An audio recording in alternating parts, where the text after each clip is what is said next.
कुछ शैतान बंद नहीं होते, उन्हें बस इंतज़ार होता है एक नए शरीर का।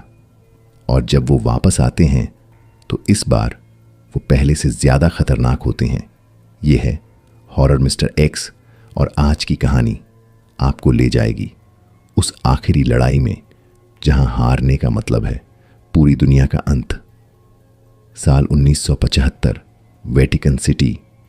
एक गुप्त कमरे में पुरानी किताबें खुद ब खुद खुलने लगती हैं और एक नाम बार बार लिखा आता है, वलाक। वेटिकन को एहसास हो जाता है कि जिसे वो ख़त्म समझ रहे थे वो अब एक नए रूप में वापस आ चुका है। दूसरी तरफ इटली के एक छोटे से गांव में एक लड़की मरिया अचानक अजीब हरकतें करने लगती है। वो बिना सीखे लैटिन भाषा बोलने लगती है और उसकी आंखों में एक अजीब चमक दिखाई देती है। लोग समझ जाते हैं ये कोई बीमारी नहीं बल्कि शैतान का साया है।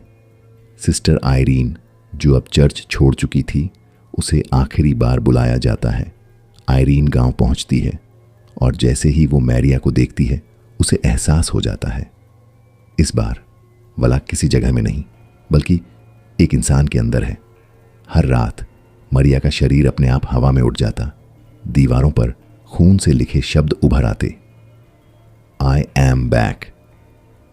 आयरीन को एक पुरानी किताब मिलती है जिसमें लिखा होता है अगर वलाक किसी इंसान में प्रवेश कर जाए तो उसे बाहर निकालने का सिर्फ एक तरीका है, एक्सोर्सिज्म।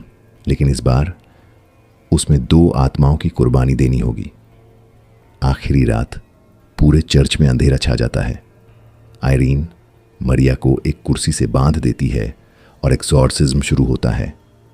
अचानक मरिया की आवाज़ बदल जाती है, भयानक आवाज़, तुम मुझे नहीं रोक सकती आयरीन, इस बार मैं हमेशा के लिए आया हूं। कमरे की सारी चीजें उड़ने लगती हैं, दीवारें टूटने लगती हैं। आयरीन को समझ आता है कि अगर वो मरिया को बचाना चाहती है तो उसे खुद को बलिदान करना होगा। आखिरी पल में आयरीन एक पवित्र क्रॉस उठाती है और खुद को मरिया के साथ बांध लेती है। एक जोरदार चीख के साथ पूरे चर्च में आग फैल जाती है।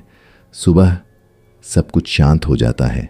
मरिया जिंदा बच जाती है लेकिन आयरीन कहीं नहीं मिलती। कुछ सेकंड की खामोशी, लेकिन कहानी यहाँ ख़त्म नहीं होती। आखिरी सीन में मैरिया आईने में खुद को देखती है और अचानक उसकी मुस्कान बदल जाती है। उसकी आंखें काली हो जाती हैं। वलाक नेवर डाइज। तो क्या आयरीन सच में मर चुकी है या फिर वो अभी भी कहीं फंसी हुई है? अगर आपको ऐसी ही डरावनी कहानियां पसंद हैं तो वीडियो को लाइक करें, चैनल को सब्सक्राइब करें और बेल आइकॉन ज़रूर दबाएं, क्योंकि हॉरर मिस्टर एक्स पर हर कहानी आपको डराने के लिए नहीं बल्कि आपको सच दिखाने के लिए होती है।